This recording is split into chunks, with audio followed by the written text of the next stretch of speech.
इतने देशों के सपोर्ट के बावजूद इजराइल हमास से अभी तक जीत नहीं पाया है। हमास का जो टर्नल नेटवर्क है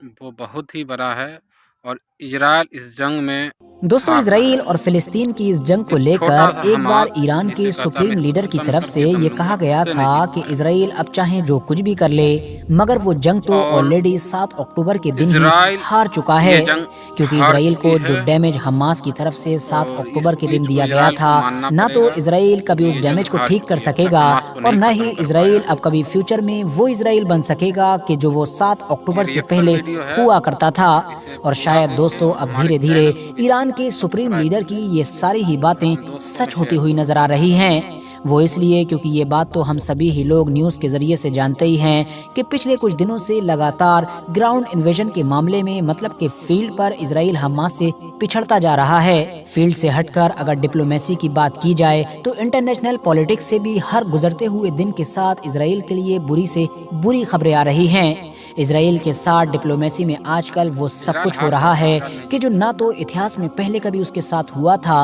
और न ही शायद इजराइल ने ये सब कुछ होने की कभी उम्मीद की थी। दरअसल दोस्तों, इजराइल ने जिन इरादों और जिन मकासद के साथ गाजा पट्टी का ग्राउंड इन्वेजन किया था, इतने दिन गुजर जाने के बाद भी उसका उनमें से कोई एक टारगेट भी पूरा नहीं हो सका है। हाँ, अगर इतने दिनों में इजराइल ने कुछ किया है तो वो है अंधाधुंध बमबारी करके आम लोगों की मौतों का आंकड़ा बढ़ाना, और इन आम लोगों में भी ज्यादातर मासूम बच्चे और औरतें शामिल हैं। लेकिन जहां मामला डायरेक्ट हमास से लड़ने का आ जाता है तो आज तक इजराइल ना तो अपने हॉस्टेजेस को छुड़ा सका, न ही गाजा पट्टी से इजराइल की तरफ जाने वाले रॉकेट्स को रोक सका, न तो उसके टनल सिस्टम को डिस्ट्रॉय कर सका, और न ही हमास के किसी बड़े लीडर और किसी बड़े ये कमांडर का रिएक्शन वीडियो पता है, लगा सका है। इसे इवन कोई पूरा भी देख एक के ऐसा हमारे छोटा या चैनल बड़ा को भी ऑपरेशन कामयाबी के सब्सक्राइब साथ नहीं कर सका है कि और जिसका अपने वीडियो दोस्तों में शेयर बनाकर अपने लोगों को दिखा सके और अपने लोगों को सेटिस्फाई कर सके, या कम से कम उन देशों की गवर्नमेंट को दिखा सके कि जो देश खुलकर उसको सपोर्ट करते हैं, न सिर्फ सपोर्ट करते हैं बल्कि पूरी दुनिया के स्टेज पर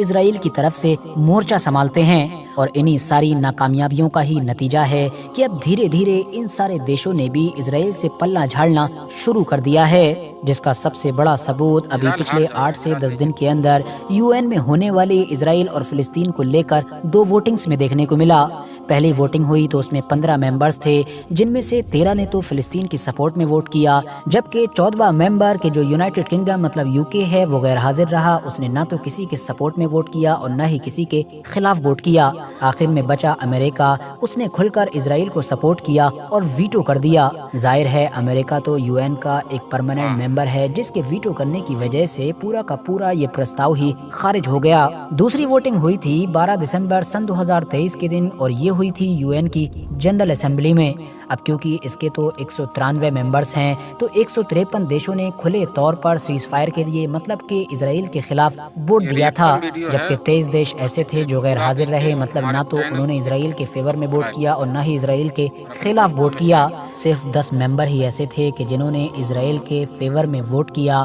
और इन 10 मेंबर्स में से भी सिर्फ और सिर्फ अमेरिका और इजराइल 2 ही ऐसे नाम हैं जो काफी मशहूर हैं। 12 दिसंबर को होने वाली इस वोटिंग ने पूरी दुनिया को तो हैरान किया ही, मगर इजराइल के तो पैरों के नीचे से जमीन खिसका दी। वो इसलिए क्योंकि इस वोटिंग में यूरोप के ज्यादातर मशहूर और जो असरदार देश थे, जैसा कि जर्मनी, बेल्जियम, इजराइल हार नीदरलैंड, जाएगा, इटली ऐसा नहीं वगैरह, इन सभी ने ही गैर हाजिर होने का फैसला किया, यानी इजराइल को सपोर्ट करने से हाथों को पीछे खींच लिया। यकीनी तौर पर ये एक ऐसा कदम था कि जिसके बारे में आज से 1 महीना पहले गुमान भी नहीं किया जा सकता था, क्योंकि ये तो हिस्टोरिकली हमेशा से ही इजराइल के खुले सपोर्टर रहे हैं। और तो और इससे भी ज्यादा चौंका देने वाली बात तो ये थी कि जिन 153 देशों ने खुले तौर पर इजराइल का विरोध किया था और गाजा के सीज फायर के फेवर में वोट किया था, उनमें फ्रांस का नाम भी शामिल था। दोस्तों, अचानक से अब ज्यादातर यूरोपियन देशों का ये जो बदला बदला रुख नजर आ रहा है, इसके पीछे एक्सपर्ट सबसे बड़ी वजह पब्लिक प्रेशर बता रहे हैं। दरअसल ये सारी गवर्नमेंट्स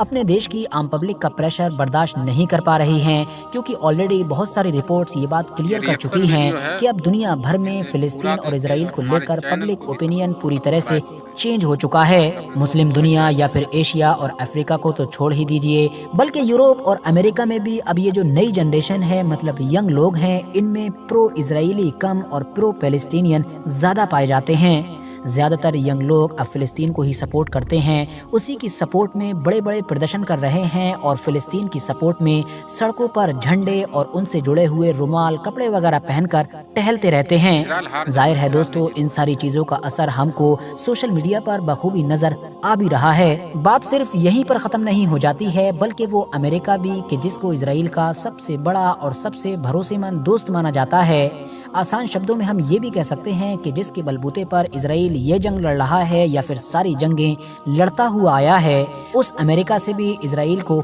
اچھے سگنل نہیں مل رہے ہیں۔ میڈیا کے ذریعے سے آلریڈی یہ بات کلیئر ہو چکی ہے کہ امریکہ اور اسرائیل کے بیچ اندر ہی اندر سب کچھ ٹھیک نہیں چل رہا ہے۔ ویسے تو دوستو، امریکہ کو خود اسرائیل سے کوئی پرابلم نہیں ہے اور نہ ہی شاید کبھی ہوگی، کیونکہ ظاہر ہے اسرائیل تو تیل کی دنیا سے مالا مال مڈل ایسٹ میں امریکہ کا اکلوتا بھروسے مند ساتھی ہے۔ ایون اتنا ہی نہیں، وہ کہاوت بھی ایک مشہور ہے کہ اسرائیل امریکہ کے بغیر کچھ نہیں اور امریکہ اسرائیل کے بغیر کچھ نہیں۔ تو معاملہ یہ ہے کہ امریکہ کو اسرائیل سے نہیں بلکہ امریکہ کی گورنمنٹ کو اس وقت جو اسرائیل کی گورنمنٹ ہے، مطلب کہ نیتن یاہو، اس سے پرابلم ہے۔ امریکی راشٹرپتی جو بائیڈن کی گورنمنٹ نیتن یاہو کی ان ساری پالیسیز اور ان سارے طریقوں کو تو ناپسند کر ہی رہی ہے کہ جس کے تحت اس وقت جنگ لڑی جا رہی ہے، بلکہ جو بائیڈن تو ان ساری چیزوں کا ذمہ دار ہی نیتن یاہو کو مانتے ہیں۔ مطلب جو کچھ بھی 7 اکتوبر کے دن ہوا یا اس کے بعد بھی جو کچھ ہو رہا ہے، ان سب کا ذمہ دار صرف اور صرف نیتن یاہو کو مانتے ہیں،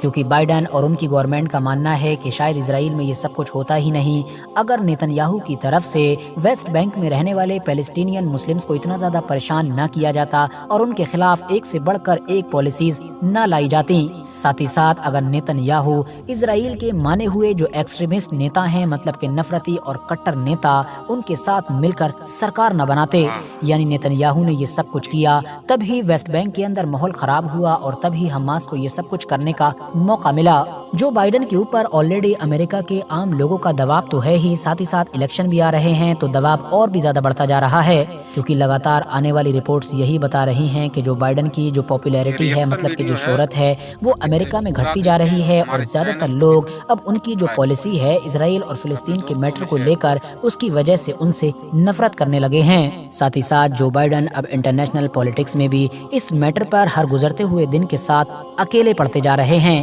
اور انہی تمام چیزوں کا ہی نتیجہ ہے کہ پچھلے کچھ دنوں میں اب امریکی راشٹرپتی جو بائیڈن اور ان کی پوری گورنمنٹ کے سر بدلے ہوئے نظر آ رہے ہیں۔ پہلے تو امریکہ کے ودیش منتری بلنکن کی طرف سے اوپنلی یہ کہا گیا کہ ہم کو بنجامن نیتن یاہو کی کتھنی اور کرنی میں فرق نظر آ رہا ہے، مطلب وہ جو ہم سے بولتے ہیں اور جس چیز کا ہم سے وعدہ کرتے ہیں وہ ویسا کر نہیں رہے ہیں۔ یہ دراصل بات ہو رہی تھی عام لوگوں پر بم برسانے کی۔ ودیش منتری کے بعد اب تو امریکہ کے جو راشٹرپتی ہیں وہ بھی کھلے طور پر اسرائیل کے خلاف سخت الفاظوں کا استعمال کر چکے ہیں۔ جو بائیڈن نے میڈیا کے سامنے تھوڑے تلخ لہجے میں کہا کہ اسرائیل نے یہ جو عام لوگوں کے اوپر اندھادھند بمباری کی ہے جس میں ہزاروں کی تعداد میں لوگ مرے ہیں، اس کی وجہ سے اب اسرائیل ورلڈ سپورٹ مطلب کہ دنیا کی ہمدردی کھوتا جا رہا ہے۔ دوستو، جو بائیڈن اور نیتن یاہو کے بیچ اس بات کو لے کر بھی جھگڑا ہے کہ آخر جنگ کے بعد غزہ کا کیا ہوگا، جہاں ایک طرف جو بائیڈن کا یہ کہنا ہے کہ نیتن یاہو تم اس پیلسٹینین اتھارٹی کو مضبوط کرو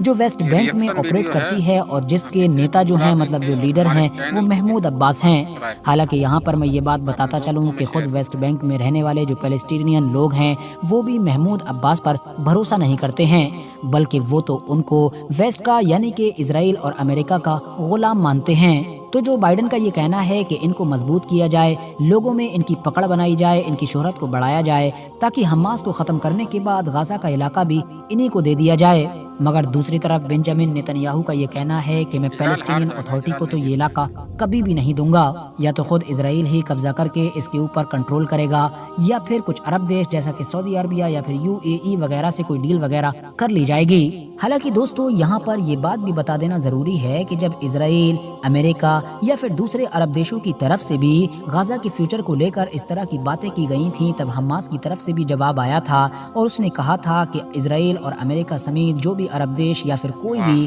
اس بارے میں سوچ رہا ہے کہ آخر جنگ کے بعد غزہ کا کیا ہوگا، کون سنبھالے گا، تو وہ ایسا سوچنا بند کر دیں، کیونکہ ہم تو آخری وقت تک لڑیں گے اور ہم یہاں سے کبھی بھی ختم نہیں ہوں گے۔ حالانکہ دوستو اسرائیل حماس کو ختم کر پائے گا या फिर नहीं, ये तो अपने आप में एक अलग मामला है, लेकिन हाँ ये बात क्लियर हो चुकी है कि ये इसराइल रिएक्शन जिस वीडियो इरादे है, के साथ गाजा पट्टी के इसे अंदर पूरा घुसा था देखिए और और हमारे जिस तरह से चैनल उसने को सोचा था कि चंद सब्सक्राइब हफ्तों में ही हम पूरी तरह से हमास को शेयर डिस्ट्रॉय कर देंगे, ऐसा बिल्कुल भी नहीं होने जा रहा है, बल्कि इसराइल के लिए अब ये एक लंबी जंग बन चुकी है। और ये मैं ऐसा इसलिए बोल रहा हूँ क्योंकि अभी 1-2 दिन पहले ही अमेरिका के जो नेशनल सिक्योरिटी एडवाइजर हैं, उनकी तरफ से इसराइल का दौरा किया गया ताकि वो जंग वगैरह के हालात को देख सकें। तो उनसे इसराइल के डिफेंस मिनिस्टर ने कहा कि दरअसल हमको हमास को ख़त्म करने में और अपने मिशन को कंप्लीट करने में गाजा के इजराइल अंदर हार कई जाएगा, महीनों इजराइल से नहीं भी ज़्यादा का वक्त लगेगा। हालांकि दोस्तों यहाँ पर ध्यान देने वाली बात यह है कि अभी कुछ दिन पहले तक भी इसराइल और अमेरिका के बीच जो बातचीत होती थी